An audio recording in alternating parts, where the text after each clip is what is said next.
வணக்கம் நண்பர்களே. இன்னைக்கு நடந்த அதாவது ஜூலை 21, 2024 அன்னைக்கு நடந்த டிஆர்பி செகண்ட் கிரேட் டீச்சர்ஸ் எக்ஸாமில் கேட்ட முதல் 20 கேள்விகளுக்கு நம்ம ஆல்ரெடி ஆன்சர் பார்த்துட்டோம். இப்போ அதனுடைய தொடர்ச்சியாக கடைசி 10 கேள்விகள், அதாவது 111லேருந்து 120 வரைக்கும் கேட்கப்பட்ட கேள்விகளுக்கு தான் இந்த வீடியோவில் ஆன்சர் பார்க்க போகிறோம். 111வது கேள்வி பாருங்கள். கீழே உள்ள படத்தில் எத்தனை சதுரங்கள் உள்ளன? நம்ம இதில் சாதாரணமாக எத்தனை சதுரங்கள் அப்படின்ற ஆனால் என்ன பண்ணுவோன்னா அந்த ஸ்கொயர் ஃபார்முலாவை யூஸ் பண்ணி சொல்லுவோம். இப்போ இதில் பார்த்தீங்கன்னா 1 2 3 4 5, இந்த லைனில் பார்த்தீங்கன்னா 1 2 3 4 5 இப்படின்னு சொல்லிட்டு ஒட்டு மொத்தமாக இது ஒரு 5 இது ஒரு 5ன்னு சேர்ந்து நமக்கு மொத்தமாக 5 எத்தனை சின்ன சின்ன சதுரம்னு பார்க்குறப்ப மொத்தமாக எத்தனை சதுரம் வந்துடும் அப்படின்னா 25 சதுரம் வந்துடும். அவங்க இது ஆக்சுவலாக எந்த ஐடியாவில் கேட்டிருக்காங்க அப்படின்னு நம்ம கெஸ் பண்ணலாம் அப்படின்னா, இப்போ இது ஒரு 25 சதுரம் கரெக்டாக. இது ஒரு பெரிய சதுரம் அப்படின்றத யோசித்தோம் அப்படின்னா 25 1 26, இங்கே 26ன்ற ஆன்சரும் இருக்குது. ஆனால் சுற்றி பார்த்தீங்கன்னா 1 2 3 4 ஒரு 4 சதுரம் இருக்குது. அது 4த்தையும் சேர்த்தோன்னா 26 4 30ன்னு கிடைக்குது கரெக்டாக. ஸோ 30ங்கிற ஆன்சரும் இருக்குது. இப்படி இருக்கிறதுக்கு வாய்ப்பு இருக்குது. ஏன்னா நம்ம வேறு மாதிரி எப்படி சொல்லியிருப்போம் அப்படின்னா, இதில் 5x5 அப்படின்னா 1 ஸ்கொயர்லேருந்து 5 ஸ்கொயர் வரைக்கும் ஆட் பண்ணிக்கோங்க, அது ஆட் பண்ணால் வர்றது தான் நமக்கான ஆன்சர் அப்படின்னு நம்ம முன்னாடி ஷார்ட்கட் போடும்போதெல்லாம் சொல்லியிருக்கோம். அப்படி பார்க்க போனோம் அப்படின்னா ஆன்சர் ரொம்ப பெருசாக வரும். இப்போ 1 square 1, 2 square 4, 3 square 9, 4 square 16, 5 square 25 இப்படி பார்த்தோம் அப்படின்னா 20, இது ஒரு 10 30, இது ஒரு 25 அப்படின்னும் போது 55 அப்படின்னு அதுக்கே ஆன்சர் வந்துடும். ஆனால் அதுக்கப்புறமா ஒரு 4 சதுரங்கள் இருக்கிறதால நமக்கு அந்த 55 தாண்டி இன்னொரு 59 60 அளவுக்கு ஆகிடும். ஆனால் அப்படி இங்கே ஆன்சர் கிடையாது. ஸோ அந்த மெத்தடை யூஸ் பண்ண முடியாது. அப்போ இது கிடையாது கரெக்டாக. அப்போ இதுபடி பார்க்க போகிறோன்னா அவங்க இது ஒரு 25, இந்த வெளில இருக்கிற 4 29, இது ஒரு பெரிய சதுரம் இப்படின்னு மொத்தமாக சேர்த்து அவங்க 30ன்னு கொடுத்துருக்க வாய்ப்பு இருக்குது ஒன்று. அடுத்ததாக இந்த 4 சதுரமும் சேரும்போது பார்த்தீங்க அப்படின்னா அதுவே இது ஒரு 4 1 5ன்னு ஆகிடும் கரெக்டாக. அப்போ அந்த 4 சதுரத்தையும் சேர்க்குறப்ப அது ஒரு 5 சதுரம் வரும். நம்ம 4 சேர்த்துட்டோம், எக்ஸ்ட்ராவாக ஒரு சதுரம் சேர்க்கணும் அப்படின்னா கூட இன்னும் 1 தான் சேர்க்க முடியுன்றதால 31 வரும். 31 ஆப்ஷன் இல்லை. ஸோ இதுக்கு அவங்க கீ கொடுத்த பிறகு தான் நம்ம இன்னும் எக்ஸாக்டாக அவங்க எந்த ஐடியாவில் சொல்லியிருக்காங்க அப்படிங்கிறத கெஸ் பண்ண முடியும். இப்போதைக்கு நான் உங்களுக்கு இதுக்கு சொல்லக்கூடிய ஆன்சர் 30. சப்போஸ் இதில் ஏதாவது சேஞ்சஸ் இருக்குது அப்படின்னா நான் அதை மட்டும் தனியாக ஒரு வீடியோவாக போட்டு உங்களுக்கு சொல்கிறேன் சரிங்களா. 112வது கேள்வி. முக்கோணம் ஏபிசியில் எஸ் என்பது சுற்றுவட்ட மையம், பிசி 72 சென்டிமீட்டர், டிசி 15 சென்டிமீட்டர் எனில் சுற்றுவட்டத்தின் ஆரம். இங்கே பாருங்கள், சுற்றுவட்ட மையம் அப்படின்னா என்னென்னா ஒரு முக்கோணம் கொடுத்துருக்காங்க. இந்த முக்கோணத்தை சுற்றி ஒரு வட்டம் வரைகிறோம், அந்த 3 பக்கத்தையும் தொட்டுட்டு போகிற மாதிரினா அதுதான் சுற்றுவட்டம். அதோட மையத்தை எஸ்ன்னு சொல்லுவோம். இப்போ பார்த்தீங்கன்னா முக்கோணத்துடைய பக்கங்கள் ஏபிசி. இதில் எங்கள் பிசியுடைய நீளம் எவ்வளோ சொல்லிட்டாங்கன்னா 72. டிஎஸ்ங்கிறது இந்த பிசியுடைய மையப்புள்ளின்னு நம்ம எடுத்துக்கணும். ஆக்சுவலாக அவங்க அதை சொல்லியிருக்கணும், ஆனால் சொல்லலை. ஆனால் இந்த இடத்துல என்ன மீனிங் ஆகுதுன்னா அது மையப்புள்ளின்ட்டு. இந்த டிஸ்டன்ஸ் எவ்வளோ சொல்லியிருக்காங்க அப்படின்னா 15. இப்படி இருந்தால் இந்த ஆரம் எவ்வளோன்னு கேட்குறாங்க. இதை கரெக்டாக நீங்கள் பிரித்து பார்க்கணுன்னா ஒன்றும் இல்லை, இது மொத்தம் 72 கரெக்டாக. இது ஃபுல்லாக 72, இது அதில் பாதி ஆகிடும். அப்போ இது என்ன வந்துடும்னா 36. இந்த டிஸ்டன்ஸ் தான் எவ்வளோ சொல்லியிருக்காங்கன்னா 15. அவங்க கேட்குறது இந்த ஆரம் எவ்வளோன்னு கேட்குறாங்க. பாருங்களேன், இது பார்க்குறதுக்கு ஒரு செங்கோண முக்கோணம் மாதிரி இருக்குது கரெக்டாக. அப்போ செங்கோண முக்கோணத்தோட கர்ணம் கேட்டிருக்காங்க. கர்ணம் வேணும்னா என்ன பண்ணணும், ரெண்டுத்தையும் ஸ்கொயர் பண்ணி ஆட் பண்ணணும் கரெக்டாக. அப்போ 36, 36 ஸ்கொயர் பண்ணோம் அப்படின்னா 1296. அதே மாதிரி 15 ஸ்கொயர் பண்ணோன்னா 225. இது ரெண்டுத்தையும் கூட்டுறேன். இது ரெண்டுத்தையும் கூட்டினோம் அப்படின்னா 1521. இது எதோட ஸ்கொயர்னு பார்க்கணும். இது எதோட ஸ்கொயர் அப்படின்னா 39ஓட square. So answer option D 39 சரிங்களா. அடுத்த 113. ஒரு பால் கடை உரிமையாளர் 1 லிட்டர் ரூபாய் 16 வீதம் ஒரு வாரத்திற்கு 1220 லிட்டரும், 1 லிட்டர் ரூபாய் 14 வீதம் ஒரு வாரத்திற்கு 980 லிட்டரும் விற்பனை செய்கிறார். விற்பனை விலையானது தேவையோடு நேரடி தொடர்புடையது என ஊகித்து கொண்டால் 1 லிட்டர் ரூபாய் 17 வீதம் ஒரு வாரத்திற்கு எத்தனை லிட்டர் விற்பனை செய்வார்னு கேட்டிருக்காங்க. இது பாருங்கள், இது நாம் ஸ்ட்ரெயிட் லைனுடைய ஈக்குவேஷனை வச்சு தான் சால்வ் பண்ண முடியும். அதாவது 16 ரூபாய் 1220 லிட்டர், 14 ரூபாய் 980 லிட்டர். இங்கிலீஷ் சொல்லும்போது ஃபஸ்ட்டு இந்த 980 லிட்டர் 14 ரூபாய்ன்னு சொல்லியிருக்காங்க கரெக்டாக. அப்போ அதுபடி இருக்கணும்னா 14 ரூபான்னு சொல்லி 980 லிட்டரையும், அதே மாதிரி 16 ரூபான்னு சொல்லி 1220 லிட்டரையும் விற்கிறாரு. நீங்கள் மாற்றி விட எடுத்துக்கலாம் தமிழில் சொன்ன மாதிரி. இது மைனஸ் பண்ணும்போது கொஞ்சம் ஈஸியாக இருக்குன்றதால இப்போ இதில் பாருங்கள், நம்ம என்ன ஃபார்முலா யூஸ் பண்ணுறோம் இங்கே அப்படின்னா y minus y one by y two minus y one equal to X minus X one by X two minus X one. இது 10th புக்கில் இருக்கக்கூடிய ஒரு ஃபார்முலா. ஏன் இதை யூஸ் பண்ணுறோன்னா நேரிய தொடர்புடையதுன்னு கொடுத்துருக்காங்க பாருங்கள். லீனியர் ரிலேஷன்ஷிப்னா இந்த ஃபார்முலா தான். அப்போ ஒய் மைனஸ் ஒய் ஒன் பாருங்கள், ஃபஸ்ட் இருக்கிறது எக்ஸ் ஒன், இது ஒய் ஒன், இது எக்ஸ் டூ, இது ஒய் டூ. அப்போ ஒய் மைனஸ் ஒய் ஒன் அப்படிங்கிறது 980 by y two minus y one. இந்த 1220லேருந்து 980 மைனஸ் பண்ணுறோம். மைனஸ் பண்ணோம் அப்படின்னா என்ன கிடைக்கும்னா 240 equal to X minus X one. X ஒன்னுங்கிறது 14 by X two minus X one. X டூங்கிறது 16. அப்போ 16 மைனஸ் 14 2. இங்கே கேன்சல் பண்ணிங்கன்னா ஓ2 2, இது ஓ2 2, ஈ2 4, 0, 120. இதிலேயே நீங்கள் அப்படியே சால்வ் பண்ணிக்கலாம். என்னென்னா 1 லிட்டர் 17 ரூபான்னு சொல்லியிருக்காங்க. 17 ரூபானா நம்ம எக்ஸோட வேல்யூ தான் லிட்டருடைய வேலையாக வச்சுருக்கோம். அப்போ எக்ஸுக்கு பதில் 17ன்னு அப்ளை பண்ணணும். ஸோ இந்த இடத்துல பாருங்கள், எக்ஸுக்கு 17ன்னு போட்டிங்கன்னா 17 மைனஸ் 14 என்னவாயிடும் 3. இங்கே வகுத்தில் இருக்கிற 120 இந்த பக்கம் கொண்டு வரேன், பெருக்கல் 120. அப்போ 3ஐயும் 120ஐயும் பெருக்கினேன் அப்படின்னா 360. கரெக்டாக? இங்கே இருக்கிற மைனஸ் 980 ஈக்குவல்ட்டுக்கு அந்த பக்கம் கொண்டு வரேன், ப்ளஸ் ஆகிடும். அப்போ 360 ப்ளஸ் 980 கூட்டினா என்ன கிடைக்கும் 0, 8 6 14, மீதி 1, 9 10 13, 1340ன்னு கிடைக்கும். அப்போது ஒரு வாரத்துக்கு அவர் எத்தனை லிட்டர் பாலை விற்பனை செய்யணும் அப்படின்னா 1340 லிட்டர் பால் விற்பனை செய்யணும். Option A. சரிங்களா? அடுத்ததாக கேள்வி எண் 114. மெனிலாஸ் தேற்றத்தின்படி எது சரின்னு கேட்டிருக்காங்க. அப்போ ஃபஸ்ட் நமக்கு மெனிலாஸ் தேற்றம் அப்படின்னா என்னென்னு தெரியணும். அப்படி இல்லைனாலும் ஒன்றும் பிரச்சனை இல்லை. மெனிலாஸ் தேற்றம் அப்படிங்கிறது டைரெக்டான ஒரு ஃபார்முலா தான். இங்கே என்ன ஆப்ஷன் வரும் அப்படின்னு சொல்லி பார்த்தீங்கன்னா last option PB by PC into CQ by QA into AR by RP equal to -1.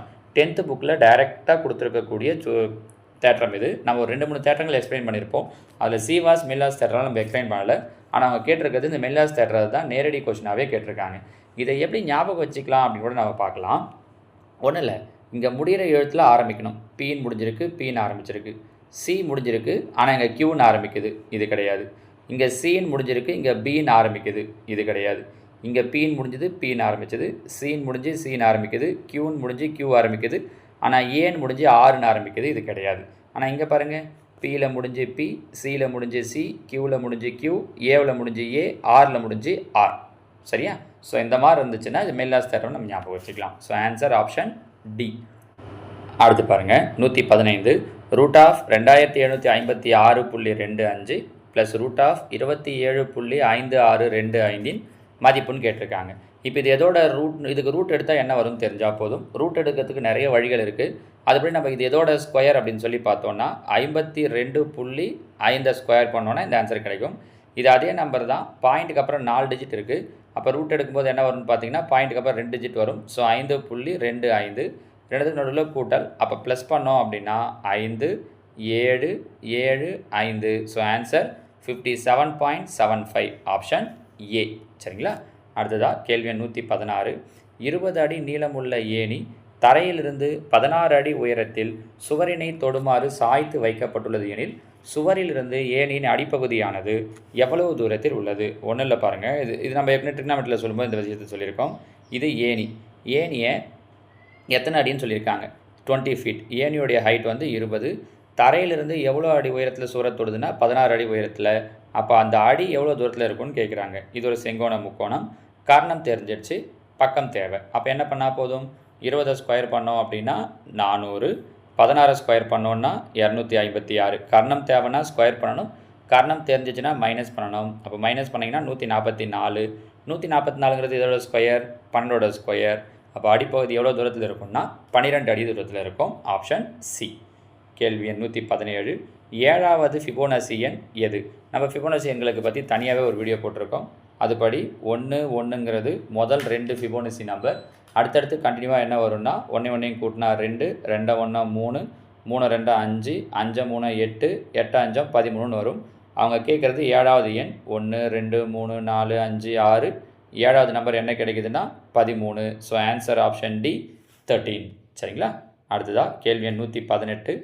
f is a function a to b ஆனது இருபுற சார்பு மற்றும் n of b equal to 6 எனில் n of a எதற்கு சமம்? இருபுற சார்பு அப்படின்னா n of a அதாவது ஏங்கிற செட்டில் இருக்கிற நம்பர் ஆஃப் எலமெண்ட்ஸும் பிங்கிற செட்டில் இருக்கிற நம்பர் ஆஃப் எலமெண்ட்ஸும் சேமாக இருக்கும். அப்போ பியில் 6 எலமெண்ட் இருக்குன்னா ஏவிலையும் கண்டிப்பாக எத்தனை எலமெண்ட் தான் இருக்கும்னா 6 எலமெண்ட் தான் இருக்கும். So answer option A 6. நம்ம டக்குன்னு என்னவாயிடும்னா இருபுறச்சார்பு அப்போ டபுள் ஆக்கணுமோ அப்படின்ற மாதிரிலாம் நினைப்போம். கிடையாது. அது சார்புடைய வகைகள் சொல்லும்போது அதில் ஒரு டைப் தான் பைஜெக்ஷன் அப்படிங்கிறது. ஸோ அதுபடி ரெண்டுத்துலேயும் நம்பர் ஆஃப் எலமெண்ட்ஸ் சேமாக இருக்கும். So answer option A 6. அடுத்ததாக கேள்வி எண் 119. p/q மற்றும் r/s என்பவை இரு விகிதமுறு எண்கள் எனில் p/q less than r/s கீழ்கண்டவற்றுள் எது தவறு அப்படின்னு கேட்டிருக்காங்க. p/q less than r/s இருந்துச்சு அப்படின்னா நம்ம 9th புக்லேயே அவங்க என்ன கொடுத்துருப்பாங்கன்னா ஒரு கண்டிஷன் கொடுத்துருப்பாங்க. p/q is less than p plus r by q plus s is less than r/s. அந்த கண்டிஷன் படி ஃபஸ்ட்டும் கரெக்டு செகண்டும் கரெக்ட். ஏன்னா இது ரெண்டு தான் தனியாக பிரித்து இந்த ரெண்டு ஸ்டேட்மெண்ட்டாக கொடுத்துருப்பாங்க. அவங்க கேட்கறது விச் ஒன் இஸ் ராங்குன்னு கேட்டிருக்காங்க. அப்போ இது ரெண்டும் சரி, நமக்கான ஆன்சராக வராது. மீதி இருக்கிற ரெண்டில் எது அப்படின்னு தான் நம்ம சூஸ் பண்ணணும். அதை சூஸ் பண்ணுறதுக்கு ஒரு ஈஸியான வழி நான் உங்களுக்கு சொல்கிறேன் பாருங்கள். அவங்க என்ன சொல்லியிருக்காங்கன்னா p/q இஸ் லெஸ் தென் r/sன்னு கொடுத்துருக்காங்க. கரெக்டாக நாமளே ஒரு வேல்யூ எடுத்துக்கிட்டோன்னா சொல்கிறதுக்கு ஈஸியாக இருக்கும். 1/3 இஸ் லெஸ் தென் 1/2ன்னு எடுத்துக்கலாம். ஏன்னா 1/3னா 0.3, 1/2னா 0.5, அதை விட கம்மி தான். இப்போ இதில் அப்ளை பண்ணி பார்க்கலாம், இதில் அப்ளை பண்ணி பார்க்கலாம். எங்கே தப்பாக வருதோ அதுதான் ஆன்சர். சியில் போட்டோன்னா 1/3 is less than p + 2r 1 plus இது ஒரு 2 3 by q + 2s 3 plus 2 4 less than r/sனா 1/2. இது 0.33ன்னு போகும். இது அடித்தோன்னா 0.728ன்னு வரும். கரெக்டாக ஏன் அப்படின்னா p + 2rன்னு வச்சுருக்கோம். pக்கு 1, 2rக்கு 2, 3. இங்கே q + 2sன்னு வச்சுருக்கோம். qவுக்கு 3, 2sன்னும் போது 2 4, அப்போ 3 4 7 வரும். ஆக்சுவலாக 4 இல்லை 7. அப்போ 3/7னா 4 7 28, 0.4 0. இது 5. அப்போ கரெக்டாக வந்துடுது. 3 விட 4 அதிகம், 4 விட 5 அதிகம். அப்போ இதுவும் கரெக்டுன்றதால இது 3மே ஆன்சர் கிடையாது. கண்டிப்பாக டி தான் ஆன்சர். வேணா செக் பண்ணி காட்டுறேன் பாருங்களேன்.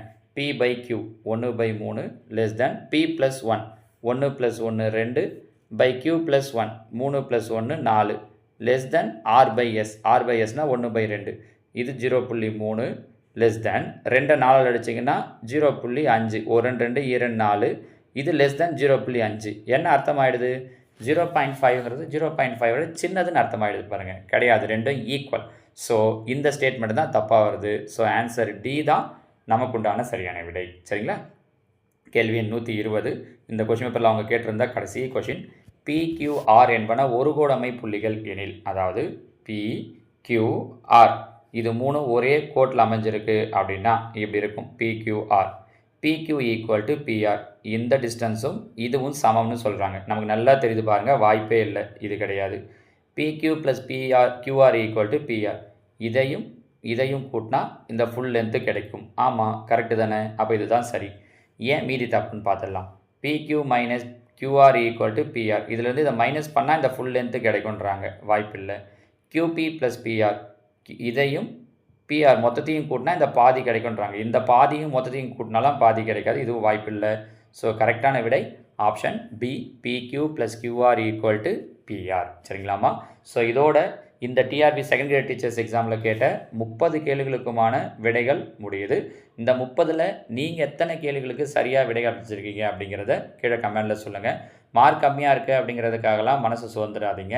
நிச்சயமாக அடுத்தடுத்த எக்ஸாம்லேயும் இதுலேயே நீங்கள் நல்லாவே பண்ணியிருப்பீங்க. இன்னும் அடுத்தடுத்து கட் ஆஃப் வரும்போதெல்லாம் அந்த கட் ஆஃப் முன்னாடி நம்ம மார்க் இருக்கா அப்படிங்கிறதுலாம் தெரிஞ்சிடும். மேத்ஸில் ஒரு சிலருக்கு குறைஞ்சிருந்தா கூட மற்ற சப்ஜெக்ட்டில் மார்க் எடுத்துப்பீங்க. இன்னும் சிலர் மேத்ஸ்லேயே நல்லா பண்ணியிருப்பீங்க. ஸோ மார்க் என்ன வருது அப்படிங்கிறத பற்றியெல்லாம் ஒரி பண்ணிக்காதீங்க. உங்களோட அடுத்தடுத்த எக்ஸாமுக்கு நீங்கள் படிக்க ஆரம்பிங்க. உங்களோட இந்த 30 கொஷினில் எத்தனை சரியாக போட்டிருக்கீங்க அப்படிங்கிறதையும் கீழே கமெண்டில் சொல்லுங்கள். அடுத்தடுத்து நம்ம இன்னும் நிறைய வீடியோஸ் போட போகிறோம். அதில் இல்லாமல் ஏதாவது டவுட் இருந்தாலும் கேளுங்க. நம்ம அதை அடுத்தடுத்து கிளியர் பண்ணிக்கலாம். ஓகேவா? தேங்க்யூ.